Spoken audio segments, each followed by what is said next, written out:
안녕하세요. 사랑하는 모든 미주의 성도 여러분. 오늘 우리 주님께서 저희 교회에 귀한 손님을 초청해 주셨습니다.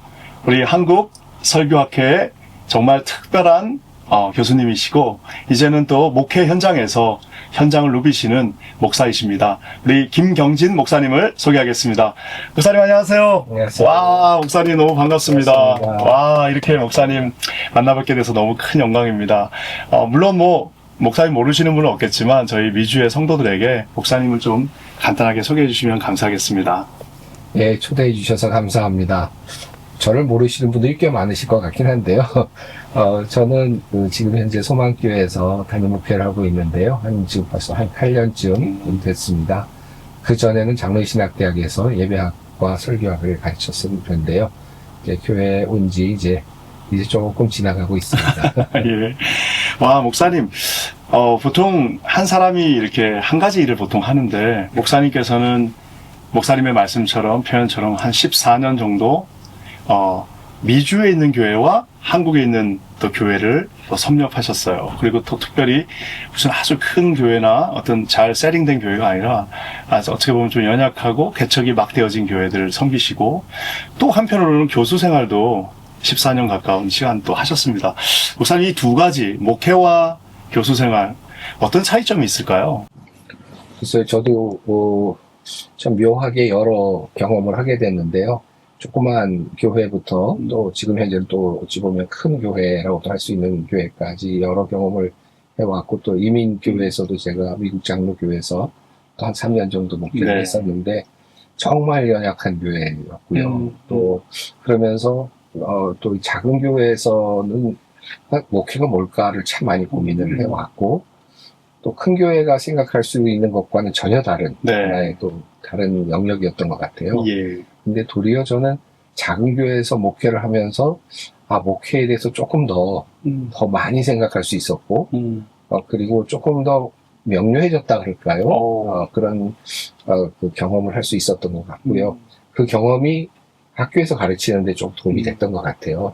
그래서 학교에서도 좀 가르칠 때 그냥 이렇게 좀 허공에 떠 있지 않은 그런 이야기를 좀 할 수 있지 않았을까 그런 생각이 드는데, 도리어 지금 이제 큰 교회에 와 있다 보니까 도리어 그 부분이 도리어 흐릿해지는 듯한 예, 오히려. 그런 생각이 좀 있습니다. 목사님, 그 퀸시 영생장로교회? 네. 사실 퀸시라고 하는 지역 자체를 우리 미국에 계신 분들도 잘 모릅니다. 근데 거기서 목사님 거의 청년 사역, 학생, 대학생 사역을 하셨어요. 그때 어떻게 또 그런 교회에 가시게 되었나요? 그 교회는 우연히 정말 훌륭하신 목사님이 의사 선생님이셨던 목사님이 나이 들어서 목회를 이제 시작을 하시면서 개척을 하셨던 교회였는데요. 네. 그 이후에 이제 주승중 목사님이라고 우리 지금 중앙교회 목사님이시죠. 그 목사님이 잠시 이제 거기서 맡으셔 설교 목사로 하셨다가 저는 이제 그 다음에 담임 목사로는 제가 이제 바로 이어서 하게 됐는데요. 작은 교회였고 굉장히 이제 보스턴 지역에서는 좀 밑으로 떨어져 있는 떨어져 있는 곳이었는데 한인이 많지 않은 곳이었고요. 또 그곳은 조금 어려운 분들이 많이 살고 있는 한인들 중에서도 그런 분들이 있어서 목회가 전반적으로 쉽지는 않았던 교회였는데, 어려운 분들이 많다 보니까 또 많이 모일 수 없는 교회였고, 당시에 이제 한국에서는 막 교회 성장 이런 얘기들 많이 하고 있고, 훌륭한 목사님들이 가시면 그냥 무조건 교회가 성장하는 것 같은 분위기였던 곳에서 제가 목회하면서 이렇게 성장할 수 없는 지역에서 사람도 없는 지역에서 어찌 보면 목회가 뭘까를 많이 고민하게 됐었어요. 그래서 그게 참 고마웠던 것 같고요. 또 어려운 이웃들과 함께 했던 시간들이 저한테 이제 도움이 됐던 것 같습니다. 네. 목사님 그때 젊은 친구들하고도 시간들을 많이 가지셨는데 그 부분들이 나중에도 또 큰 어떤 도움이 됐으실 것 같아요. 그때 저희가 음악하는 친구들이 특히 이제 보스턴에 버클리 음대가 있는데 특히 이제 대중음악 하는 분들이 저희 교회 이제 몇 사람이 모이러 오기 시작을 한 다음부터 계속 이제 조금씩 늘어났어요. 그래서 계속 늘어났고, 그래서 갑자기 좀 먼 지역에 있는데도 불구하고 청년들이 많이 늘어나는 바람에, 이렇게 또 교회가 성장을 하나? 하는 생각도 들었었어요. 그런데 그때, 그러다 보니까 이제 좋은 차도 몰고 오는 친구들도 꽤 있고, 근데 저희가 굉장히 어려운 교회였는데, 그러다 보니까 이제 교회가 막 차들이 넘쳐나고 그러니까, 저희가 미국 교회를 빌려 쓰고 있었는데, 예. 미국 교회에서 렌트비를 더 내야 되겠다. 그래서, 그때 그분들을 만나서, 미국 교회 분들을 만나서 이 학생들이 한국에서는 교회를 안 다니는 학생들이었고, 이 자리가 이들에게는 굉장히 중요한 선교에 지금 중요한 시간이다. 우리가 지금 선교를 하고 있다. 그분들에게 이제 설득을 했어요, 미국 교회들에게. 그랬더니 이분들이 또 태도가 달라지셨어요. 그 얘기를 들으신 다음에는 미국 교회가 이제 선교부를 또 작게 가동을 하셔서 그 학생들을 상담해주겠다. 그리고 해서 미국 교회 분들하고 저희 교회가 아주 굉장히 좋은 사역을 같이 했던 시간도 있었습니다. 와. 목사님은 또 한국에 오셔서 또 그루터기 교회, 지금 아주 중견교회로 잘 성장한 교회인데, 또 어떻게, 거기는 또 어떻게 또 어떻게 하시게 됐어요? 지금 생각해보면, 지금 제가 있는 소망교회가 굉장히 보수적인 교회이고, 또 어찌 보면 또, 뭐랄까요, 안정된 어떤 그런. 한국의 교회, 대표적인 정말, 교회죠. 그루터기 교회는 그 당시에 이제 막 생겨난 교회였고, 표방하고 있는 어떤 그 관점이 매우 개혁적인 교회였어요. 그래서 당시에 이제 교회 개혁에 대한 화두가 많을 때였는데, 교회 개혁이라고 할 수 있는 많은 그것들을 그 교회에서 제가 다 해볼 수 있었던 특별한 경험을 했습니다. 그래서 서로 마음이 맞았기도 했고, 그러면서 제가 또 한편으로는, 교회를 개혁한다는 것 중에서 좀, 좋은 점도 있고, 한편으로는 의미가 없는데 개혁이라는 화두 안에서 도리어 교회가 그것에 갇혀있는 경우도 있고, 그런 것들을 그 교회에서 이제 해나가면서 볼 수 있어서 많은 좋은 경험을 했었던 것 같습니다. 목사님 정말 그 당시에는 굉장히 획기적인 시도들을 많이 하셨어요. 뭐, 카페 교회가 지금이야 많지만 사실 그 당시만 해도 거의 초기였을 텐데, 그리고 또 목사님 저술 자체도 검색창이라는 단어 자체가 그때도 생소했을 것 같은데, 목사님 어떻게 뭐 젊으셔서 그랬던 건가요? 아니면 어떤 그런 계획적인 의지를 표방하신 건가요? 네, 그때는 이제 전체적으로 분위기가, 교회 분위기가 그랬고, 그때 그 작은 교회였지만, 교회인들의 수준은 굉장히 좀 높았어요. 교수님들도 많이 계시고.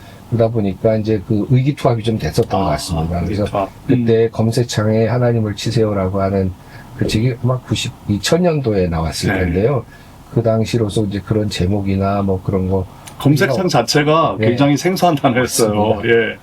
그랬는데 그때 그 검색창에 하나님을 치세요라는 그 책의 저자들이 다 저희 교회 교인들이었어요. 그래서 한 10대 분 정도의 교인들이 전문인들이 각자의 분야에서 이제 기독교인으로 산다는 게 뭘까를 이제 써내려간 책이었죠.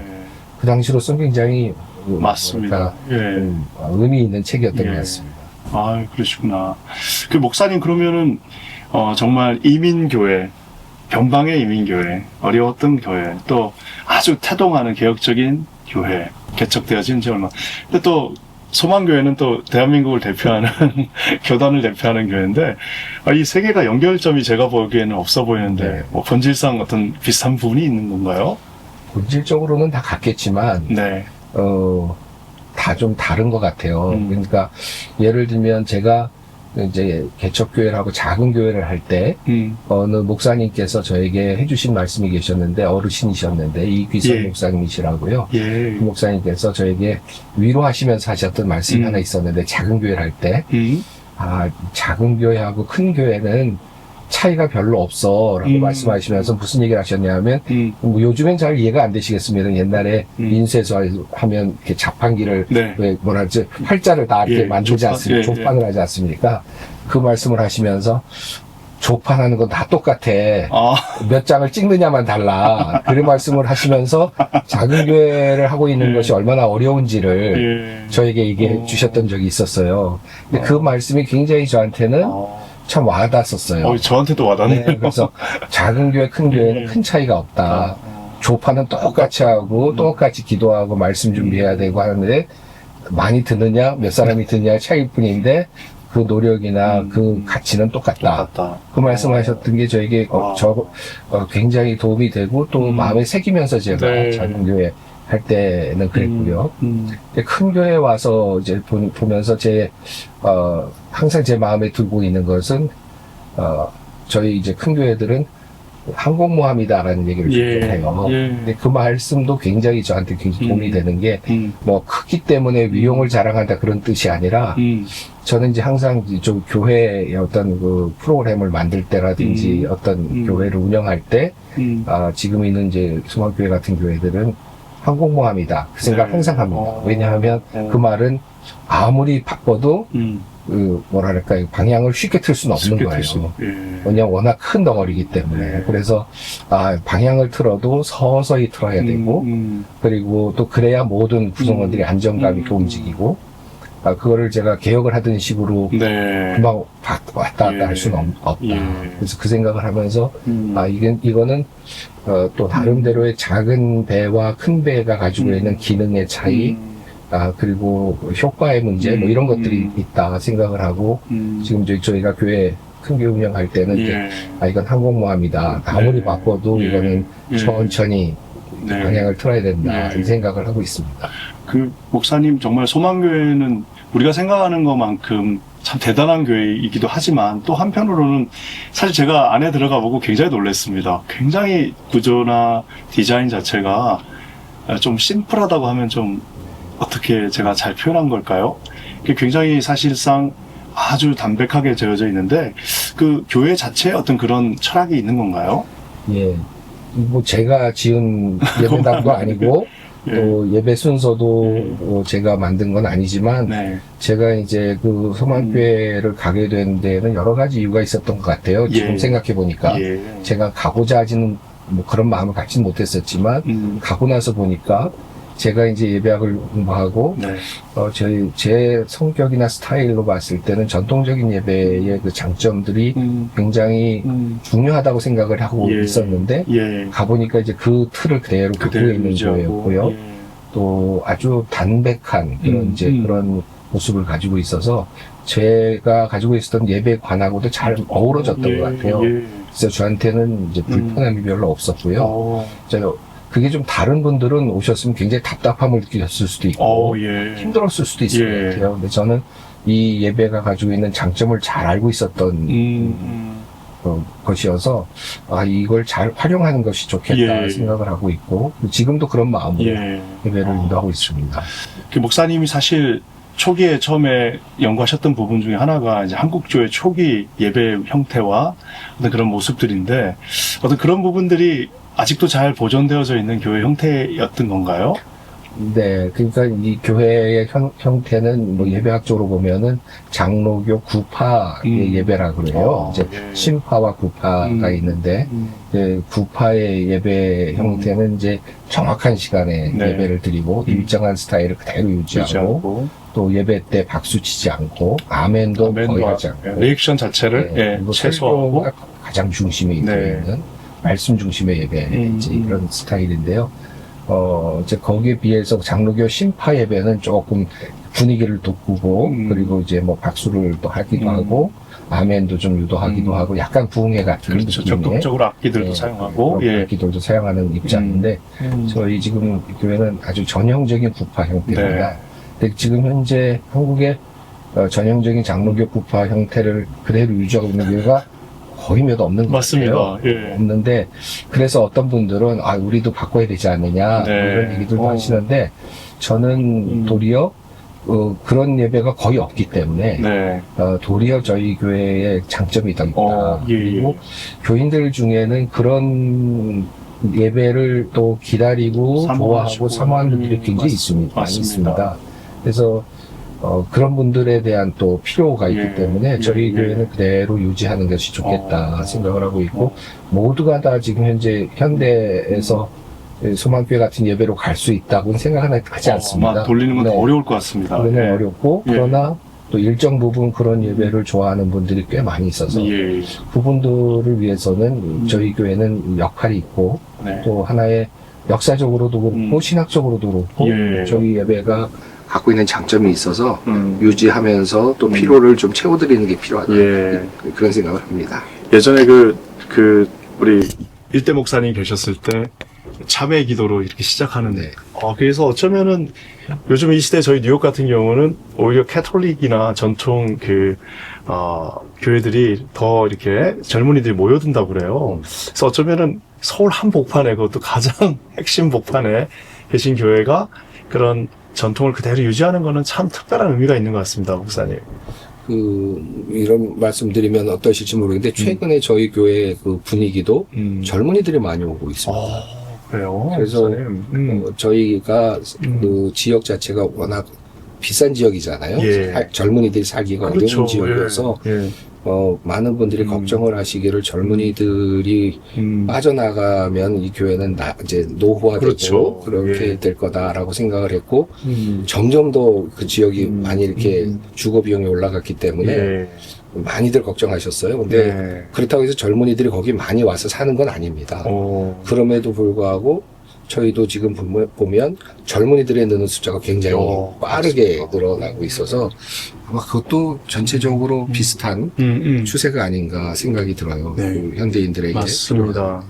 오히려 어떤 그런 전통적인 어떤 그런 방법들이 더 이렇게 좀 평안함을 주는 것 같다는 생각. 너무 모든 게 바쁘니까. 예. 조용하게 네. 묵상하고 또 예. 생각할 수 있는 말씀을 좀 공간을 곱씹으면서, 예. 근데 목사님은 진짜 한국에 또 우리 장신대학원에서 설교학과, 또 예배학과, 이런 어떤 것을 가르치셨어요. 목사님이 이 시대에 과연 설교는 어떤 의미가 있을까요? 너무 추상적이지만 네. 꼭 물어보고 싶었습니다. 글쎄요, 설교가 어떤 의미가 있을까라고 물으신다면 참 대답하기 좀 어려운 예. 그런 질문일 수도 있을 것 같습니다. 근데 저는 설교에 있어서 지금 저는 이제 이런 생각은 드는데요. 그러니까 요즘 이제 저의 이제 설교를 준비하면서 항상 생각하는 거는 두 가지가 있는 것 같아요. 성경을 모르는 사람이 있을까 예. 하는 생각을 좀 해봤고, 예.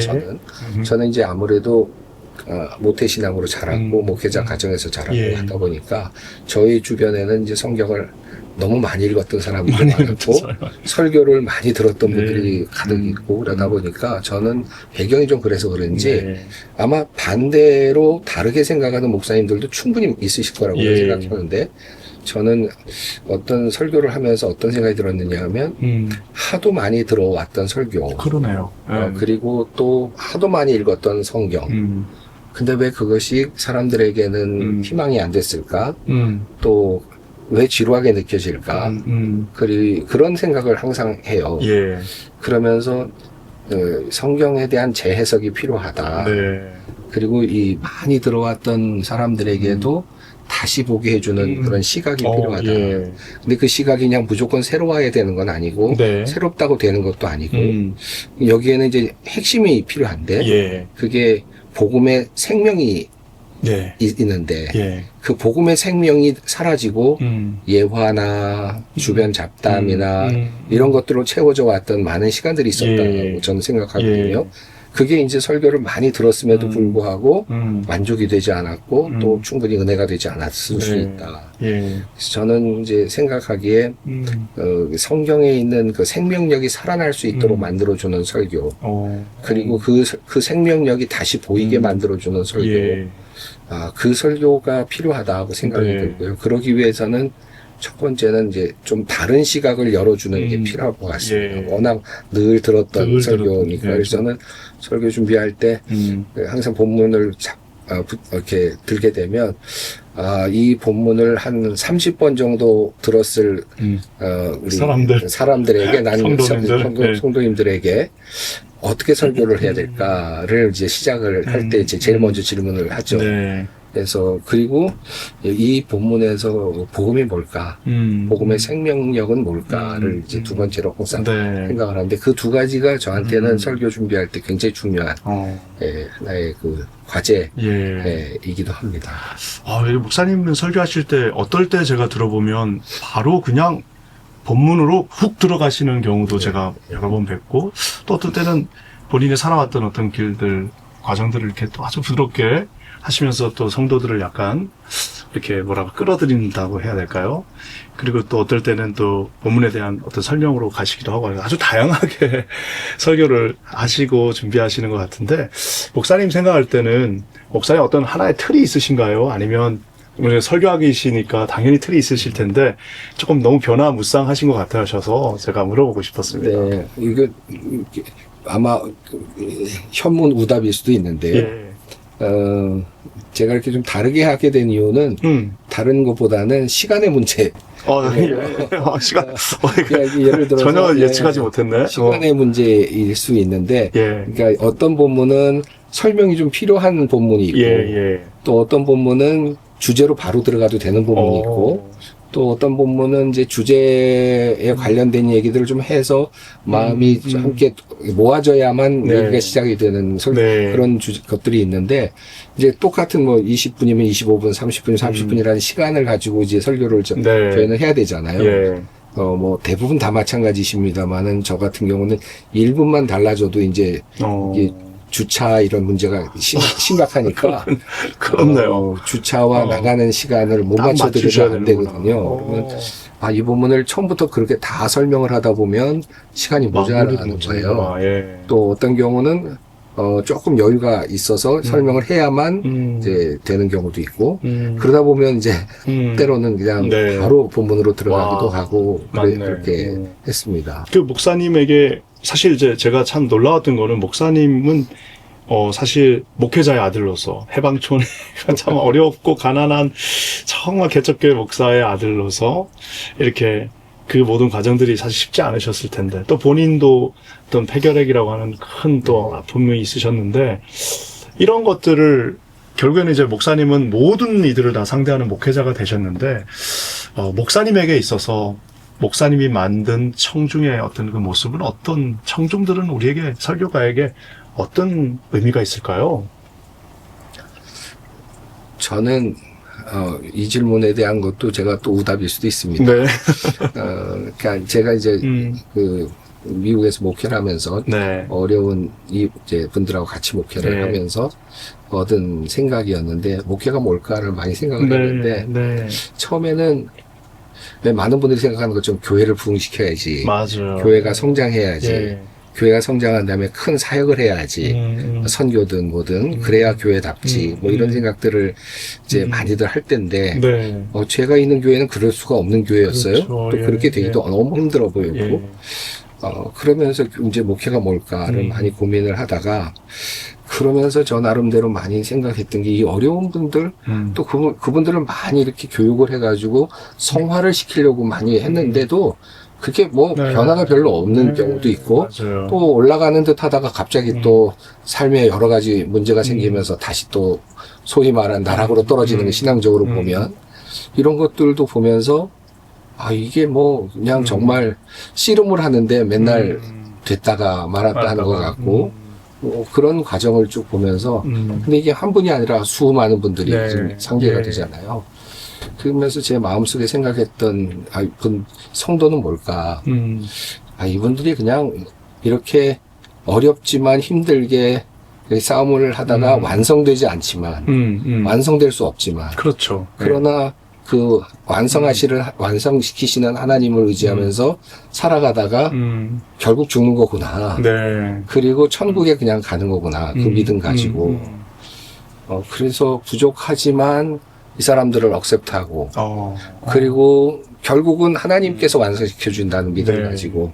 그래서 제가 그때 제 마음속에 생각했던 거는, 우리가 함께 그냥 제가 먼저 갈 수도 있고, 또 성도님이 먼저 가실 수도 있는데, 우리 모두가 다 그냥 천국 가는 길에 동반자로 함께 살다가, 그러다가 서로 환송해주고 하다가 천국에서 만나는 거다.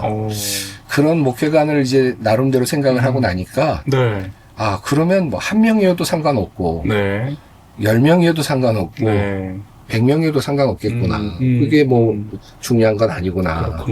그 생각을 하고 나니까 성도들이 그냥 같이 살아가는 사람들.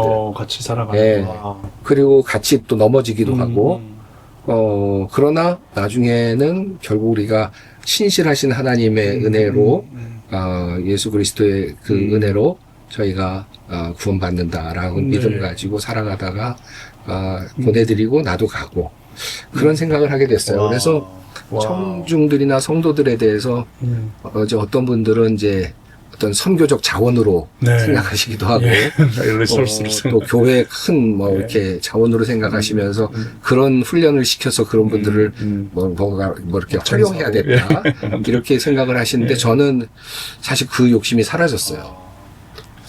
사라졌고 그냥 저분이 잘하면 감사하고 그러나 또 쓰러져서 또 헤매시면 같이 기도해주고 또 아프시면 병원에 가서 또 위로해드리고 그러다 또 돌아가시면 또 믿음으로 환송해야 되고 그러고 나니까 뭐 모든 과정이 다 그냥 받아들여지는 거죠. 네.